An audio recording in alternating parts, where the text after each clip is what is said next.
बिस्मिल्लाहिर्रहमानिर्रहीम। तो हम second application of Gauss's law, find the value of electric field intensity between two oppositely charged parallel plates, तो इसको हम डिस्कस करना चाहते हैं। ये असल में गॉसेस लॉ की तीसरी एप्लीकेशन है। तो इसके अंदर हमें टास्क दिया गया है। लास्ट एप्लीकेशन में हमने देखा था कि एक ही शीट थी, सिंगल शीट थी, जिसके ऊपर पॉजिटिव चार्जेस जो था वो यूनिफॉर्मली डिस्ट्रीब्यूटेड था। लेकिन अभी हमारे पास दो प्लेट्स हैं और दोनों अपोजिटली चार्ज प्लेट्स हैं और उनके दरमियान हमें इलेक्ट्रिक फील्ड निकालने को बोला गया है। तो कोई भी क्वेश्चन शुरू करने से पहले हम उसकी एक साइड पे नंबर ऑफ़ हेडिंग्स को तरतीब से लिखते हैं, ताकि हमारे जहन में एक उसका खाका बन जाए कि किस तरह से हमने इस क्वेश्चन को लेके आगे बढ़ना है। तो सबसे पहला काम हम इसकी नंबर ऑफ़ हेडिंग्स जो हैं उनको लिख लेते हैं, उसके बाद फिर आगे क्वेश्चन कंटिन्यू करते हैं। तो देखते हैं जी number of headings.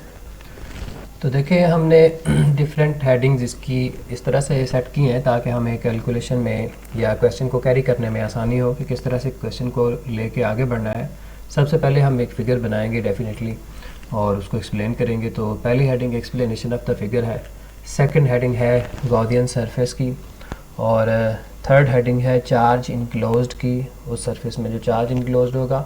Number 4 heading है flux by closed surface formula, यानी ये जो नंबर 4 हेडिंग है actually we will use the Gauss's law. आप इसके ऊपर ये भी हेडिंग डाल सकते हैं बाय यूजिंग गॉसेस लॉ या गॉसेस लॉ। और नंबर 5 जो है वो है flux by open surface formula. ये हमारे पास जो जनरल फार्मूला है इलेक्ट्रिक फ्लक्स का, उसको इस्तेमाल किया जाएगा और फिर उन दोनों को हम इक्वेट करते हैं और कैलकुलेशन करते हैं इलेक्ट्रिक फील्ड की। तो ये नंबर 6 पे आ जाएगा और एंड पे हम उस रिज़ल्ट को एक्सप्लेन कर देंगे। तो ये 7 डिफरेंट हेडिंग्स हैं जो हमारे जहन में होनी चाहिए ताकि हम इस क्वेश्चन को कैरी करने में हमें आसानी हो कि हमने क्वेश्चन किस तरह से अटेम्प्ट करना है। तो अब हम बात करते हैं फर्स्ट हेडिंग में एक्सप्लेनेशन ऑफ द फिगर में। पहले हम फिगर ड्रॉ करके उसको एक्सप्लेन करते हैं। फिगर में ड्रॉ हम करते हैं, देखें हमारे पास इस दफ़ा दो पैरेलल प्लेट्स है और एक के ऊपर जो चार्ज है वो पॉजिटिव है, दूसरी के ऊपर नेगेटिव है। तो अपोजिट चार्जेस हैं इस दफ़ा। ये देखें, लेट्स से कि इस प्लेट पे पॉजिटिव चार्जेस हैं और इस प्लेट पे नेगेटिव चार्जेस हैं। और अगर आप इसको थोड़ा सा 3D फॉर्म में देखना चाहेंगे तो आप देखिएगा कि ये जो प्लेट्स हैं एक्चुअली ये जो चार्जेस हैं ये इसकी बॉटम सरफेस पे मौजूद है। चार्जेस जो हैं ये इसकी बॉटम सरफेस पे मौजूद है। उसकी वजह क्या है? क्योंकि हमेशा चार्ज अट्रैक्शन की वजह से मिनिमम डिस्टेंस को हासिल करेगा। तो पॉजिटिव और नेगेटिव चार्जेस एक दूसरे के नियरेस्ट पोजीशन पे आने की कोशिश करेंगे, जिसकी वजह से उनके ऊपर जो चार्जेस हैं वो बॉटम सरफेस पे आ जाएंगे। तो मैंने ये सारा जो चार्ज है ये इसकी बॉटम सरफेस पे शो किया है। अपर प्लेट जो है उसकी बॉटम सरफेस पे है पॉजिटिव चार्ज, और जो लोअर प्लेट है इसकी टॉप सरफेस पे है। ये देखें, ये इसकी जस्ट टॉप सरफेस पे चार्जेस मौजूद हैं। तो ये हमने एक 3 डिमेंशनल फॉर्म में कोशिश की है फिगर को बनाने की, ताकि थोड़ी सी हमारे लिए आसानी हो जाए इसको क्वेश्चन को समझने में। अब हमें टास्क दिया गया है कि यहाँ पर दोनों के दरमियान में सेंटर में इलेक्ट्रिक फील्ड निकालना है यहाँ पर। तो ये वो पॉइंट है जहाँ पे इलेक्ट्रिक फील्ड निकालना है। हम पीछे एप्लीकेशंस में बड़ी डिटेल से ये सीख चुके हैं कि गॉसेस लॉ जब अप्लाई किया जाता है तो उसकी रिक्वायरमेंट्स हैं कि वो पॉइंट जिस पॉइंट पे आपको इलेक्ट्रिक फील्ड निकालना होता है वो पॉइंट एक फ़र्जी गॉसियन सरफेस के ऊपर होना चाहिए। और गॉसियन सरफेस आपकी अपनी पसंद की शेप होती है, क्योंकि गॉसेस लॉ इंडिपेंडेंट है शेप ऑफ द सरफेस के। लिहाजा हम यहाँ पे जो सरफेस बनाएंगे वो अपनी पसंद की एक शेप लेंगे। क्यूबाइड शेप ले रहे हैं हम, और देखें ये हम एक क्यूबाइड शेप ले रहे हैं। ये एक क्यूबाइड या क्यूबिकल शेप आप कह सकते हैं। और ये देखें वो पॉइंट जिस पॉइंट पे हमें इलेक्ट्रिक फील्ड निकालना था वो पॉइंट मैंने उस फर्जी गॉसियन सरफेस के ऊपर ले लिया है।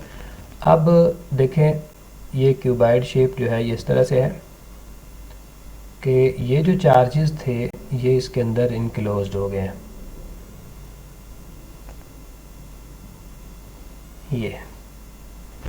ये एक इसकी डायग्राम बनती है। तो ये जो इतना चार्ज है, ये इतना जो चार्ज है ये इसके अंदर इनक्लोज हो गया। तो बड़ी वाज़ेह फिगर है, हमने मतलब इसको थ्री डिमेंशनल फॉर्म में इसीलिए शो किया है ताकि आपको इजीली इसको अंडरस्टैंड कर सकें कि दो प्लेट्स थी, उनके दरमियान में वैक्यूम है, हमें दरमियान में उसके सेंटर पे दरमियान में इलेक्ट्रिक फील्ड निकालने को बोला गया है। तो हमने क्या किया है कि एक फर्दी सरफेस ली है, गॉसियन सरफेस, वो पॉइंट जिस पॉइंट पे हमें इलेक्ट्रिक फील्ड निकालना था उस पॉइंट को हमने गॉसियन सरफेस के ऊपर ले लिया है, और शेप ऑफ द सरफेस हमने इस दफ़ा क्यूबिकल या क्यूबाइड शेप रखी है। अब देखें इस को हम एक्सप्लेन करते हैं। इस जो हम अभी बोला है बिल्कुल इसको अपने वर्ड में लिख लेते हैं। एक्सप्लेनेशन ऑफ द फिगर पहली हेडिंग थी हमारी। सो ये एक्सप्लेनेशन है इस फिगर की, इसमें हम गॉसियन सरफेस को अलग से हेडिंग दे के एक्सप्लेन करेंगे। फिलहाल हमने बताया है जी, consider two parallel and closely spaced metal plates of infinite extent separated by a vacuum. तो हमने वैसे एक segment of the plate show किया है, लेकिन हम ये जहन में बैठाए हुए हैं कि ये जो शीट्स हैं ये इनकी जो एक्सटेंशन है, इनकी लेंथ और विड्थ जो है ये इनफाइनाइट है। तो इनफाइनाइट सेगमेंट इनफाइनाइट चीज़ को तो आप शो नहीं कर सकते, इसलिए हमने उनको सेगमेंट्स की फॉर्म में शो किया है, लेकिन हमारे जहन में है होना चाहिए कि these sheets are infinite extent. So let the plates have oppositely charges, इनके ऊपर हमने अपोजिट चार्ज एज्यूम किया है, एक के ऊपर positive and the charges are uniformly distributed. ये बहुत ज़रूरी है, गॉसेस लॉ सिर्फ तभी आप अप्लाई कर सकते हैं जब चार्जेस जो हैं वो यूनिफॉर्मली डिस्ट्रीब्यूटेड हैं। So direction of electric field is from positive to the negative plate. Direction of electric field जो है वो पॉजिटिव से नेगेटिव प्लेट की तरफ है। ये एरोज जो हैं ये शो कर रहे हैं डायरेक्शन ऑफ इलेक्ट्रिक फील्ड को। यहाँ पे भी ये डायरेक्शन मैंने शो कर दी, तमाम एरोज जो हैं ये इलेक्ट्रिक फील्ड की डायरेक्शन को शो करेंगे। अब नेक्स्ट हेडिंग थी हमारी गॉसियन सरफेस की, तो मैंने पहले से ही एक गॉसियन सरफेस सेट की हुई है। तो ये देखें गॉसियन सरफेस को अब हम एक्सप्लेन करते हैं। सो सेकंड हेडिंग है हमारी गॉसियन सरफेस की। तो उसमें हमने पहले ही हम बता चुके हैं कि क्यूबाइड शेप का एक हॉलो बॉक्स लिया है, और उसकी जो टॉप सरफेस है वो इस तरह से हमने सेलेक्ट की है कि वो inside the upper metal plate है। So assume a Gaussian surface of cuboid shape hollow box whose top is inside the upper positively charged metal plate and its bottom is between the plates। ये जो bottom surface है इसकी ये between the plates है। ये point आपको जो नज़र आ रहा है जिस पे हमें इलेक्ट्रिक फील्ड निकालना था, मैं दोबारा से इस फिगर को ड्रा करता हूँ नीट एंड क्लीन ताकि आपको अच्छे से समझ आ सके। तो देखिए मैंने ये मेटल प्लेट्स की 3D फिगर ख़त्म की है, सिर्फ चार्ज शो किया है उसकी बॉटम साइड पे और इसकी अपर साइड पे। तो ये जो लिखा हुआ है कि assume a Gaussian surface cuboid shape top is inside the upper positively charge plates. तो ये हम अगर इसको जिस तरह से पहले शो किया था उस तरह से शो करते तो ये आपको नज़र आ रहा है कि ये जो इसकी टॉप है ये हॉलो बॉक्स की ये अपर मेटल प्लेट के अंदर हमने एज्यूम की हुई है, और इसकी जो बॉटम सरफेस है ये वाली, इसके हमने नाम भी रखे हैं। टॉप सरफेस को, ये वाली जो टॉप सरफेस है इसको हमने 1 का नाम दिया है, ये बॉटम सरफेस को हमने 2 का नाम दिया है। लेफ़्ट सरफेस को हमने 3 का नाम दिया हुआ, ये सरफेस 3 है, और जो राइट सरफेस है इसकी ये 4 है, और जो फ्रंट सरफेस है इसको हमने 5 का नाम दिया है, ये जो सामने नज़र आ रही है। और ये जो बैक सरफेस है ये 6 सरफेस है, ये जो बैक सरफेस है ये 6 है, और फ्रंट वाली जो है ये 5th सरफेस है। तो ये इस तरह से है सारी फिगर। तो सेकंड हेडिंग में हमने इसी गॉसियन सरफेस को एक्सप्लेन किया है। मैं इसको ख़त्म कर देता हूँ ताकि आपको सही से नज़र आए। तो अब हम नेक्स्ट हेडिंग की तरफ बढ़ते हैं, जो कि हमें बताएगा कि हमने इसके अंदर चार्ज इनक्लोज कितना हुआ है। तो इतना चार्ज आपको नज़र आ रहा है कि ये जो चार्ज है इस सरफेस के अंदर इतना चार्ज इनक्लोज हो गया। तो इसकी कैलकुलेशन करते हैं। चार्ज इनक्लोज के लिए हम थोड़ा सा पिछला जो क्वेश्चन था उसको भी अपने जहन में रखेंगे कि चार्ज इनक्लोज हमने निकाला था। ये जो चार्ज इतना चार्ज जो है ये असल में इस गॉसियन सरफेस के अंदर इनक्लोज्ड है। तो हमें असल में इसकी सरफेस चार्ज डेंसिटी पता थी, तो उसको हम लिख लेते हैं। ये इसकी सरफेस चार्ज डेंसिटी, और सरफेस चार्ज डेंसिटी का आपको पता है कि जो सरफेस चार्ज डेंसिटी होती है उसका मतलब होता है number of charges per unit area.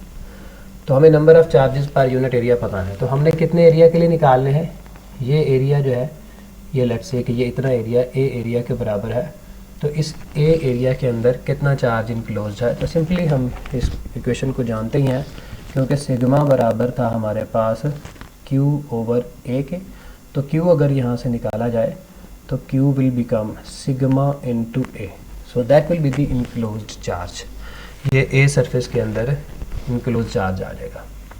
So enclose charge के बाद हमारी एक नेक्स्ट हेडिंग है flux by close surface formula, यानी electric flux by Gauss's law.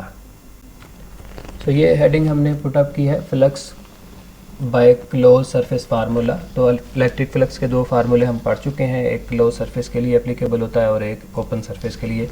ये जो हमने सरफेस एज्यूम की थी ये क्यूबाइड शेप की, ये एक क्लोज सरफेस है, इसीलिए हम इसके ऊपर गॉसेस लॉ अप्लाई कर सकते हैं।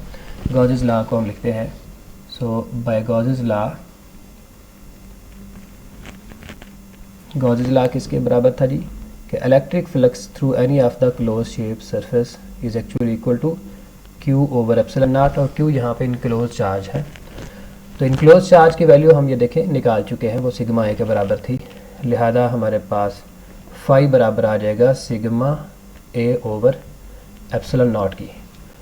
तो ये हमारे पास इलेक्ट्रिक फ्लक्स आ गया बाय गॉसेस लॉ या फिर बाय क्लोज सरफेस फार्मूला। इसको हमने इक्वेशन 1 की फॉर्म में स्टोर किया हुआ है, और अभी हम इलेक्ट्रिक फ्लक्स निकालेंगे बाय ओपन सरफेस फार्मूला। वहाँ पे भी हमारे पास रिजल्ट आएगा, उन दोनों को हम बराबर करेंगे तो हमारे पास इलेक्ट्रिक फील्ड की वैल्यू आ जाएगी। सो नेक्स्ट हेडिंग है जी flux by open surface formula. Now we will calculate the flux for each side of this cuboid. हमने ये एक क्यूबाइड जो लिया था, मैंने इसके डिफरेंट नाम भी रखे थे, दोबारा से मैं लिख दूँगा। तो हम हर एक जो इसकी साइड है इसके लिए अब इलेक्ट्रिक फ्लक्स की वैल्यू निकालेंगे, और वो इलेक्ट्रिक फ्लक्स की जो वैल्यू है उसको हम फिर इसके बराबर रखेंगे। क्वेश्चन 1 में जो रिज़ल्ट आया था तो हमारे पास आंसर आएगा। तो अब हम सेपरेटली कैलकुलेट करते हैं electric flux for each side of this cuboid. तो डेफिनेटली क्यूबाइड की जो नंबर ऑफ़ सरफेसेस हैं वो 6 हैं, तो इसलिए हम टोटल इलेक्ट्रिक फ्लक्स जो है उसको 6 हिस्सों में तकसीम कर लेंगे। तो हर हिस्से का जो फ्लक्स होगा उसको सम अप करेंगे तो वो टोटल फ्लक्स के बराबर आएगा। So total electric flux will be equivalent to phi total, that will be equivalent to phi 1 plus phi 2 phi 3 4 5 and 6। तो ये इसके फाई 1 से मुराद टॉप सरफेस है, फाई 2 से मुराद बॉटम सरफेस है, फाई 3 से मुराद लेफ़्ट सरफेस है, ये नाम मैं पहले ही लिख चुका हूँ, और फाई 4 से मुराद मैं दोबारा से नाम इसके लिख देता हूँ। ये फर्स्ट है, ये सेकंड है, ये थर्ड, ये फोर्थ, और ये फिफ्थ थी, और जो 6 सरफेस थी वो फ्रंट वाली थी। तो ये अपर सरफेस है, ये बॉटम सरफेस है, ये लेफ़्ट सरफेस है 3 वाली, 4 वाली राइट सरफेस है, 5 वाली जो है वो बैक सरफेस है, और 6 वाली जो है वो फ्रंट सरफेस है। तो हर एक सरफेस का अलग अलग से फ्लक्स निकलेगा। वो जनरल फार्मूला जो ई डॉट ए या ई कॉस थीटा हम यूज़ करेंगे और फ्लक्स निकालेंगे। तो देखें ये हमारे पास आ जाएगा टोटल इलेक्ट्रिक फ्लक्स। फाई 1 बराबर आएगा E1 A1 into cos theta 1 plus E2 A2 cos theta 2 plus E3 A3 cos of theta 3 plus E4 A4 cos of theta 4 E5 A5 cos of theta 5 and plus E6 A6 cos of theta 6। तो हर एक side के लिए हमने एक equation लिखी है। अब हमें थीटा 1, थीटा 2, 3, 4, 5, 6 इन तमाम एंगल की वैल्यूज़ चाहिए, उनको हम डिटेल से यहाँ पे डिस्कस करते हैं और वैल्यूज़ निकाल के पुट करते हैं। सबसे पहले देखते हैं हम E1 एक्चुअली ये जो ऊपर वाली साइड थी, हम अगर 2D फिगर में देखते हैं तो ये हमारे पास पॉजिटिव चार्जेस थे, ये नेगेटिव चार्जेस थे, और ये हमने हॉलो बॉक्स लिया हुआ है। तो ये जो ऊपर वाली सरफेस है ये actually inside the metal plate है। तो जो इनसाइड द मेटल प्लेट थी, जिसको हमने सरफेस 1 का यहाँ पे नाम दिया हुआ है, तो ये जो इनसाइड द मेटल प्लेट है, inside the metal plate electric field की वैल्यू 0 होती है, क्योंकि मेटल के अंदर, किसी भी कंडक्टर के अंदर इलेक्ट्रिक फील्ड एग्जिस्ट नहीं करता। ऐसे इक्विपमेंट को हम फैराडेज केज का नाम भी देते हैं, जिसमें हम बाज़ दफ़ा बाहर के इलेक्ट्रिक फील्ड को सराउंड करने के लिए, कि ताकि वो अंदर ना पहुंच पाए, तो उसको एक मेटल के एक कंडक्टिंग केज के अंदर रख देते हैं, उस इक्विपमेंट को, उस एक्सपेरिमेंट को, जिसको हमने एक्सटर्नल इलेक्ट्रिक फील्ड से बचाना होता है। तो ये एक फैराडेज केज भी इस कंसेप्ट यहाँ से बनता है। आमतौर पे आप देखते हैं कि CRO का जो ऑपरेटस है वो एक सेंसिटिव ऑपरेटस होता है, उसमें इलेक्ट्रॉन बीम्स मौजूद होती हैं, तो वो इलेक्ट्रॉन बीम बड़ी सेंसिटिव होती हैं। हम बाहर से इलेक्ट्रिक फील्ड जो होता है, उसका बाहर का इलेक्ट्रिक फील्ड, उसको जब उसके ऊपर इंटरफेयर करके डायरेक्शन ऑफ बीम को चेंज कर सकता है, जिसकी वजह से हम सारे का सारा जो ऑपरेटस होता है CRO का, उसको एक मेटल बॉक्स में रख देते हैं, उसको फैराडेज केज का नाम देते हैं। तो वो यहीं से ही कंसेप्ट है कि किसी भी कंडक्टिंग मटेरियल के अंदर इलेक्ट्रिक फील्ड एग्जिस्ट नहीं कर सकता। तो इसलिए हम यहाँ पे E1 की वैल्यू 0 लिखेंगे। सो E1 विल बी 0। तो रेस्ट ऑफ द कैलकुलेशन की ज़रूरत ही नहीं है, जब एक फैक्टर 0 हो गया तो बाकी ऑटोमेटिकली 0 हो जाएंगे। यहाँ पे जो देखें, लेट्स से कि E2 को हम लिख देते हैं कि that is equivalent to E, क्योंकि ये वो वैल्यू है, E2 से मुराद है ये वाली वैल्यू। यहाँ पे इलेक्ट्रिक फील्ड किस तरफ है, डाउनवर्ड है। यहाँ पे वेक्टर एरिया किस तरफ है, डाउनवर्ड है, क्योंकि हमेशा vector area perpendicular to the surface होना है। तो ये सेकंड फेस की बात कर रहे हैं, हम सेकंड सरफेस की बात कर रहे हैं, लिहाजा यहाँ पे एंगल देखेंगे, दोनों इलेक्ट्रिक फील्ड E2 और A2, ये E2 है और ये A2 है, दोनों पैरेलल हैं, ठीक है। लेट्स से कि E2 की वैल्यू E के बराबर है और A2 जो है वो A के बराबर है, और जो θ2 है वो 0 के बराबर है, क्योंकि दोनों वेक्टर पैरेलल है। सेकंड टर्म को मैंने एक्सप्लेन कर दिया है। उसके बाद θ3 देखें, ये एंगल है between E3 and A3। Vector area हमेशा परपेंडिकुलर टू द सरफेस होगा, ये A3 की डायरेक्शन आ जाएगी, जबकि इलेक्ट्रिक फील्ड तो हमेशा डाउनवर्ड होगा। तो इसका मतलब इन दोनों के दरमियान में एंगल 90 डिग्री का है, तो इसलिए हम यहाँ पे θ3 90 डिग्री लिख देंगे। इसी तरह से देखें, वेक्टर एरिया सरफेस फोर्स जो है, सरफेस 4 जो है वो राइटवर्ड है, जबकि इलेक्ट्रिक फील्ड नीचे है। तो दोबारा फिर यहाँ पे जो एंगल बन रहा है वो 90 डिग्री का है, लिहाजा θ4 भी 90 डिग्री का आ जाएगा। और इसी तरह से अगर आप बैक सरफेस देखते हैं, फिफ्थ वाली, तो बैक सरफेस में देखें, दोबारा फिर वेक्टर एरिया और इलेक्ट्रिक फील्ड के दरमियान में एंगल 90 डिग्री का है, लिहाजा θ5 भी 90 आ जाएगा, और बिल्कुल एज सच θ6 भी 90 आ जाएगा। वजह क्या है कि फ्रंट सरफेस आउटवर्ड है, इलेक्ट्रिक फील्ड नीचे है, पॉजिटिव टू नेगेटिव, दोबारा वेक्टर एरिया और इलेक्ट्रिक फील्ड के दरमियान में एंगल 90 डिग्री का बनेगा। तो इन सारी वैल्यूज़ को हम यहाँ पे दोबारा से पुट करते हैं। सो total electric flux will become, सारी जो भी हमने वैल्यूज़ यहाँ पे निकाली हैं उनको पुट कर दें। याद रखें कि cos 90 0 होता है और cos 0 1 होता है। तो सबसे पहले E1 A1 ये 0 होगा, क्योंकि E1 की वैल्यू 0 थी, ये तमाम फैक्टर 0 हो जाएंगे। फिर नेक्स्ट आ जाए, E2 की जगह पे हमने E किया था, A2 की जगह पे हमने A पुट किया था, θ2 जो है वो 0 के बराबर है, तो ये cos ऑफ 0 लगा दिया, प्लस E3 A3 θ3 cos 90 है, cos 90 0 होता है, इसलिए सारा फैक्टर 0 हो जाएगा। यहाँ पे θ4 भी 90 है, cos 90 0 होता है, ये सारा फैक्टर भी 0 हो जाएगा। फिर प्लस θ5 भी 90 है, cos 90 0 होता है, ये सारा फैक्टर भी 0 हो जाएगा। फिर प्लस θ6 भी 90 है, cos 90 0 होता है, ये सारा फैक्टर भी 0 हो जाएगा। तो तमाम रेस्ट ऑफ द वैल्यूज़ जो हैं वो 0 के बराबर आ गई। तो टोटल इलेक्ट्रिक फ्लक्स यहाँ से जो हमें मिल रहा है, cos 0 की वैल्यू 1 होती है, तो ये बराबर आ जाएगा E into A, इसको इक्वेशन 2 का नाम दे देते हैं। और हमने जो इक्वेशन 1 निकाली है पीछे, जो हमने क्लोज सरफेस फार्मूला यूज़ किया था, उसका रिजल्ट और इसका रिजल्ट आपस में आप बराबर करते हैं, तो हमारी नेक्स्ट हेडिंग आ रही है calculation of electric field. So equation 1 का रिजल्ट मैं यहाँ पे लिख देता हूँ, हमने निकाला था पहले, आप थोड़ा सा पीछे जाके वीडियो देखेंगे तो आपको नजर आएगा कि electric flux by Gauss's law निकला था sigma A over epsilon naught के। मैंने इसको इक्वेशन 1 का नाम दिया था। अब हम इन दोनों इक्वेशन के रिजल्ट्स को आपस में कंपेयर करते हैं।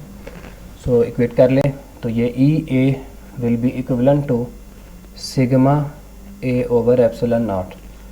एरिया आपस में कैंसिल हो जाएगा, तो हमारे पास इलेक्ट्रिक फील्ड की वैल्यू आ जाएगी सिग्मा ओवर एप्सिलॉन नॉट।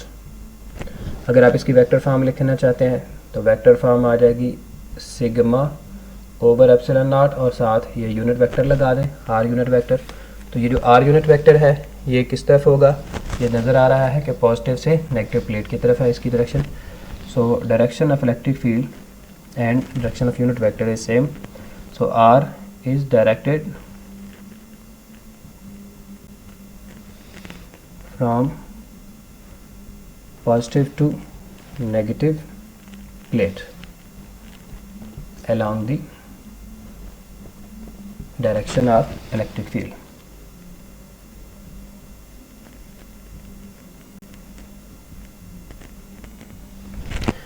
तो ये हमारी कैलकुलेशन आ गई है। हमने देखा है कि इलेक्ट्रिक फील्ड की जो वैल्यू निकली है यहाँ पे वो पिछला जो क्वेश्चन कर चुके हैं उससे पूरी डबल वैल्यू है। वहाँ पे sigma over 2 epsilon naught value आई थी और यहाँ पे सिग्मा ओवर एप्सिलॉन नॉट है।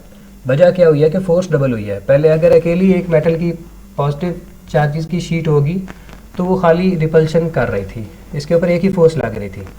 लेकिन अगर अब इसके सामने नेगेटिव प्लेट भी रख देंगे तो अब अट्रैक्शन भी शुरू हो जाएगी, यानी फोर्स डबल होगी। अगर फोर्स डबल होगी कि इलेक्ट्रिक फील्ड बराबर होती है force on the unit positive charge, अगर फोर्स डबल हुई है तो इलेक्ट्रिक फील्ड भी डबल होगा। तो यही वजह है कि इलेक्ट्रिक फील्ड की वैल्यू यहाँ पे पिछले मुकाबले में जहाँ पे एक सिंगल शीट थी उसके मुकाबले में यहाँ पे इलेक्ट्रिक फील्ड की वैल्यू डबल हो गई है, 2 गुना हो गई है।